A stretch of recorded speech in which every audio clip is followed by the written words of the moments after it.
आ जाओ यार बच्चों, 12th standard book keeping accountancy, हमारा जो टॉपिक है उसका नाम है डेथ ऑफ पार्टनर। बच्चों हमने एडमिशन रिटायरमेंट के भरपूर प्रैक्टिकल क्वेश्चन सॉल्व किए, कुछ एक्सरसाइज देखा है पीछे की, है ना। कुछ बच्चे पूछते हैं कि सर प्रैक्टिस करने के लिए क्वेश्चन कहाँ से लेके आना। जो क्वेश्चंस ऑलरेडी हमने सॉल्व किए वो ही क्वेश्चन अगर आप वापस कर लोगे पेपर में, उसके बाहर की कोई एडजस्टमेंट आती नहीं है, क्योंकि हमने टेक्स्ट बुक के कोई भी क्वेश्चन छोड़े नहीं है। वो सारी एडजस्टमेंट वो ही आपको एडजस्टमेंट्स पेपर में दिखने वाली है, नई एडजस्टमेंट नहीं आती है, राइट। तो वो आपने ईमानदारी से ट्राई करना है। स्टिल अगर कोई बच्चा जो कोई भी लाइव स्ट्रीमिंग ऑनलाइन ऑफलाइन जेडीपीडी फेस टू फेस कैसे भी देख रहा है, अगर कोई क्वेश्चन में डाउट है तो बिल्कुल आप मुझे क्वेश्चन या उसकी एडजस्टमेंट भेजो। अगर कोई एडजस्टमेंट के दो इफेक्ट आपको समझ में नहीं आ रहे तो मुझे भेजो, मैं आपको उसके दोनों इफेक्ट बता दूंगा, राइट। कोई ऐसा क्वेश्चन है जो तकलीफ दे रहा है, कभी आज तक देखा ही नहीं, फर्स्ट टाइम आया आपकी नज़रों के सामने, मुझे भेजो। नंबर स्क्रीन पे आपको दिख रहा है, देखो ये वाला नंबर 9970, अंदर घुसा ना अभी जो, वापस आएगा ऐसा घूम के इधर से, तो आप उसके ऊपर भी भेज सकते हो, राइट। चलो आ जाओ। सो मैं बात कर रहा हूँ डेथ ऑफ पार्टनर की। डेथ ऑफ पार्टनर ये टॉपिक मैक्सिमम आपका किसकी तरह है बेटा, रिटायरमेंट ऑफ पार्टनर।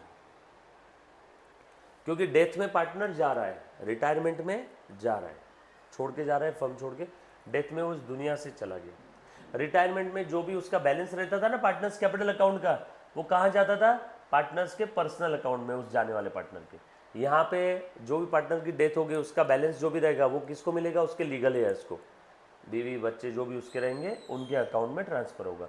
यही फ़र्क है, बाकी डेथ के अंदर में और रिटायरमेंट में ज़्यादा फर्क नहीं है। एक हाथ दो जगह कैलकुलेशंस अलग रहेंगे, वो मैं आपको क्वेश्चन के साथ बताता हूँ। जैसे उसकी डेथ बीच में हो गई कहीं, तो साल के बीच में, तो वो 4-6 महीने का आपको प्रॉफिट निकालना पड़ेगा, बराबर है। आ जाओ ध्यान देना।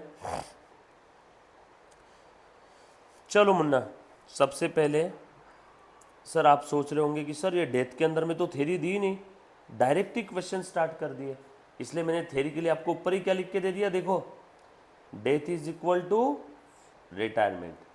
समझ में आया क्या। बाकी सारे एडमिशन में, रिटायरमेंट में, इंट्रोडक्शन टू पार्टनरशिप के अंदर में, पार्टनरशिप फाइनल अकाउंट में कितनी थ्योरी दी रहती थी स्टार्टिंग में, डेथ के अंदर में आपको थ्योरी दिख रही क्या, देखो हो गया, बस इतनी सी थ्योरी दी है, दिख रहा है सभी को, ये देखो बस खत्म। और ये थ्योरी के नाम पे भी ये लोग क्या देते हैं, न्यू प्रॉफिट शेयरिंग रेशो कैसे निकालते हैं। क्या हमने सारे न्यू प्रॉफिट शेयरिंग रेशो निकालने कैसे निकालना है सीखा है, गेन रेशो कैसे निकालते हैं, असेट रिवैल्यूएशन कैसे करते हैं, वैसे ही जैसे एडमिशन में था, वैसे ही जैसे रिटायरमेंट में था। रिवैल्यूएशन ऑफ असेट हुआ है तो asset account debit to revaluation, asset का वैल्यू कम हुआ है तो revaluation account debit to asset, liability बढ़ गई नुकसान हो गया, revaluation account debit to liability, opposite liability account debit to revaluation. उसके बाद amount due to deceased partner और उसका एग्जीक्यूटर या उसका नॉमिनी या उसका एडमिनिस्ट्रेटर। तो आज तक क्या होता था, रिटायरमेंट के समय जो भी आखिरी में पैसा रहता था हम वो जाने वाले पार्टनर के कैपिटल अकाउंट में ट्रांसफ़र करके उसके पर्सनल में ट्रांसफ़र कर देते। अब ये पार्टनर तो मर गया, पर्सनल अकाउंट में जाएगा क्या, नो, किसके अकाउंट में जाएगा, एग्जीक्यूटर, नॉमिनी, एडमिनिस्ट्रेटर, जो भी उस प्रश्न में दिया रहेगा उसके अकाउंट में। और settlement of the amount due, payment कर देंगे उसको। अकाउंटिंग ट्रीटमेंट आपको एक क्वेश्चन के जरिए बताता हूँ, दिख रहा है बेटा सभी को क्वेश्चन, ध्यान से सुनना सब लोग।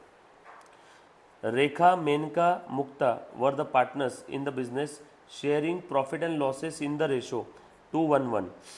बैलेंस शीट दिया है बेटा उनकी 31 मार्च 19 की, लाइबिलिटी साइड और asset side. Mukta died on 1 July. भाई साहब कब गई ये बंदी, देखना ज़रा, 31 मार्च की बैलेंस शीट है और वो ऊपर कब गई, 1 जुलाई 19 को, बरोबर है क्या। बैलेंस शीट कब की दी है, 31 मार्च की, और वो ऊपर कब गई, 1 जुलाई को। अप्रैल में जून 3 महीने का प्रॉफिट तो हुआ रहेगा ना कुछ ना कुछ।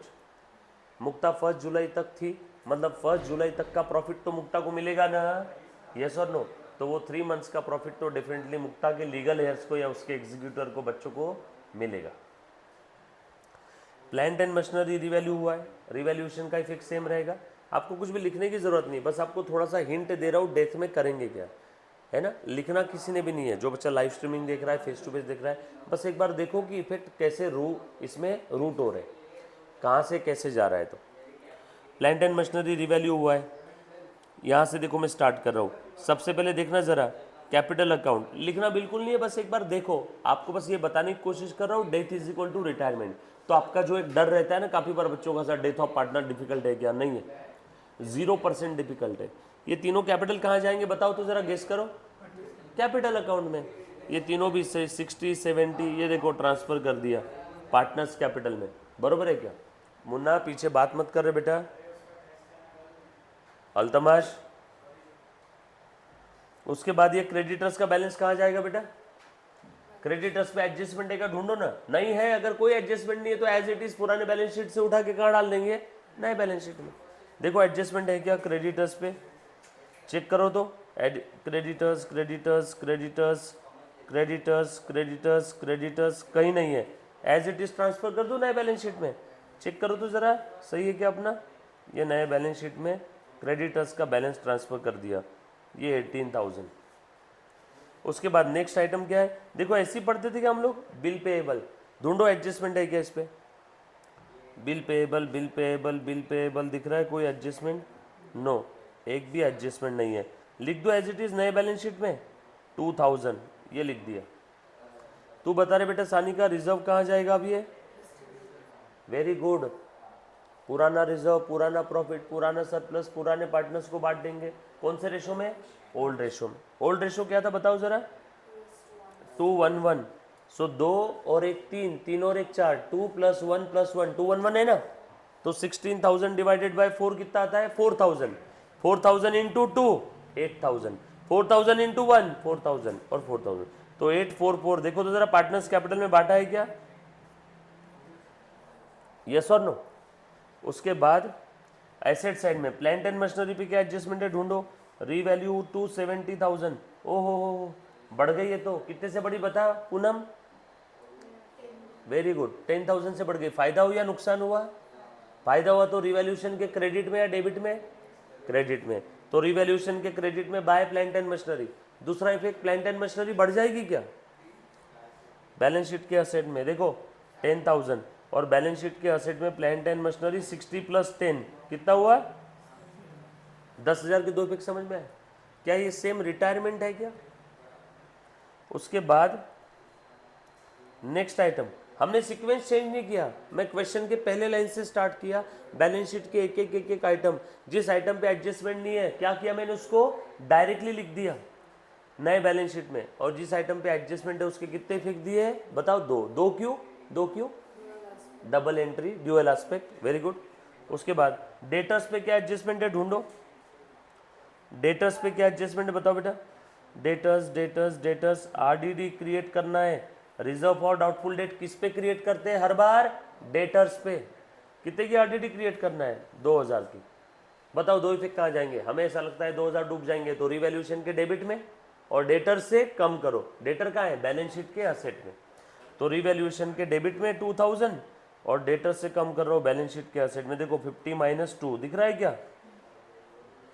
2,000 के दो इफेक्ट, रिवैल्यूएशन का डेबिट और डेटर से कम। उसके बाद फर्नीचर पे एडजस्टमेंट ढूंढो। ये एडजस्टमेंट हो गई पूरी। फर्नीचर कहीं कुछ है क्या? फर्नीचर के बारे में दिया है क्या? चेक करो। ओहो हो, कुछ भी नहीं। एज इट इज लिख दो ना बैलेंस शीट में, ये लिख दिया एज इट इज, कोई एडजस्टमेंट ही नहीं थी। उसके बाद बैंक के बारे में क्या बोला? एडजस्टमेंट है क्या? देखो, drawing of the Mukta up to the date of death amounts to 10,000, charge interest on drawing 1,000, her share of the goodwill should be calculated at 3 years of purchase. ये गुडविल का एडजस्टमेंट है, ये जाने वाले पार्टनर्स ने विड्रॉ किया था उसका एडजस्टमेंट है। और deceased partner share of profit up to the date of death is calculated on the basis of average profit of the last 2 years। ये 2, 3, 4, 5 बस ये 4 नई चीज़ें हैं जो आपको आगे के जितने भी क्वेश्चंस है या तो ये चारों चीज़ें दिखेगी, या तो इसमें से 3, या तो कोई एक, या तो 2, इसके अलावा कोई पांचवी चीज़ नहीं है। बस बैंक के लिए इतना ध्यान रखना, 60,000 में से हर महीने विड्रॉ कितना किया है? 10,000। कब तक थी वो? 31 मार्च के बाद 3 महीने। हर महीने कितना विड्रॉ किया बताओ? पुरानी बैलेंस शीट डेट पे बैंक का बैलेंस कितना था देख के बता। 60,000। पुरानी बैलेंस शीट डेट के बाद वो मरी कब? 1 महीना, 2 महीना, 3 महीना। तो उसने कितना विड्रॉ किया होगा 3 महीने में? हर महीने 10 ना, लिखा है ना, up to date of death हर महीने कितना विड्रॉ किया? 10,000। कब गई वो? 1 जुलाई। पुरानी बैलेंस शीट का बैलेंस कब का था? 31 मार्च का। यहाँ से लेके 1 जुलाई तक कितने महीने होते हैं? 3 महीने। कितना विड्रॉ किया फिर इसमें से? 30,000। यस और नो? सो 30,000 उसने विड्रॉ किया, तो उसका कैपिटल डेबिट कर दूं क्या? कितना? हर महीने 10,000 है या पर मंथ है कि एक साथ है? भैया ये हर मंथ है, हर मंथ नहीं है, पीएम नहीं है। टोटल 10,000 है। सॉरी हाँ, मैंने पर मंथ अज्यूम कर लिया। ये पर मंथ अगर होता तो कितना आता? 30,000। बट यहाँ पे पर मंथ लिखा है क्या? नो। तो कितना रहेगा टोटल? 10,000। मतलब उसने टोटल उस 3 महीने में कितना विड्रॉ किया बताओ जरा? 10,000। सो 10,000 की वजह से उसका कैपिटल कम हो जाएगा क्या? और दूसरा इफेक्ट कहाँ जाएगा बोलो बेटा? बैंक में पहले कितना था बता? 60। उसमें से 10 चला गया तो बोल बचा कितना? 2 इफेक्ट समझ में आए क्या? पार्टनर ने पैसे विड्रॉ किए तो उसका कैपिटल कम हो गया, पैसे विड्रॉ किए तो बैंक बैलेंस भी कम हो गया। पार्टनर का कैपिटल होता है लाइबिलिटी साइड में, ये भी कम, और बैंक होता है असेट साइड में, ये भी कम। Balance sheet tally. I thought वो 10,000 पर मंथ है इसलिए मैं 30 लिख रहा था, वो सिर्फ 10,000 है। अगर यहाँ पे पर मंथ वर्ड आ जाए तो पूरा क्वेश्चन चेंज हो जाएगा। 10 की जगह फिर कितने विड्रॉ किए उसने? 30। बरोबर है? पूरी बैलेंस शीट खत्म। अब एडजस्टमेंट के अंदर में हमने ड्राइंग वाला एडजस्टमेंट देखा। Charge interest on drawing 1,000। क्या चीज़ है रे बेटा चार्ज इंटरेस्ट ऑन ड्राइंग? तू बता सानिका। ये जो पार्टनर ने विड्रॉ किया उससे लेना है ना। वेदांत ने अगर फर्म से 10,000 विड्रॉ किए और क्वेश्चन में लिखा है कि इंटरेस्ट ऑन ड्राइंग 1,000 है, मतलब क्या है? वेदांत से अब 1,000 लेना है। पार्टनरशिप फर्म इंटरेस्ट चार्ज कर रही है, तो बताओ किसको चार्ज कर रही है इंटरेस्ट? जो गई ऊपर मुक्ता। मुक्ता से 1,000 रुपए का इंटरेस्ट लेना है तो मुक्ता का कैपिटल कम करो। बराबर है ना? मुक्ता से 1,000 रुपए इंटरेस्ट लेना है तो मुक्ता का कैपिटल कम करो। और ये 1,000 रुपए का जो इंटरेस्ट लेना है, ये इंटरेस्ट कहाँ चला जाएगा बेटा? Interest receivable. कहाँ गया? इसमें दिया है कि इन्होंने इंटरेस्ट रिसीवेबल? अच्छा इन्होंने अलग से दिया ही नहीं है, इंटरेस्ट रिसीवेबल देना चाहिए। इंटरेस्ट रिसीवेबल इन्होंने लिखा नहीं कहीं पे भी, इन्होंने यहाँ पे लिखा। एक्चुअल में इसका इफेक्ट आएगा 1,000 का, सिर्फ बता करके रख रहा हूँ। 1,000 इंटरेस्ट रिसीवेबल। अब रही सिर्फ ये 2 एडजस्टमेंट, ये हम लोग देखेंगे टुमारो। डोंट वरी, कल पूरा क्वेश्चन सॉल्व करेंगे। आपको एक चीज़ समझ में आई होगी कि ये पूरा का पूरा क्वेश्चन किसकी तरह है, बताना ज़रा? रिटायरमेंट की तरह। हाँ, इसमें 1-2 एडजस्टमेंट है जैसे कि पहले बताया था, वो ही सारी एडजस्टमेंट आपको सारे के सारे क्वेश्चन में देखने मिलेंगे। हम लोग हर एक क्वेश्चन इसका सॉल्व करेंगे। Done. Thank you very much guys, love you all, take care, bye. जल्दी विदा ले रहा हूँ आज आप लोगों से। Thank you so much, so sorry, bye bye. आज का होमवर्क प्लीज ट्राई करके आना। होमवर्क के लिए मैंने आपको क्या दिया? सिर्फ 3 छोटे छोटे क्वेश्चन दिए और एक मैंने रिटायरमेंट का सेल्फ प्रैक्टिस दिया।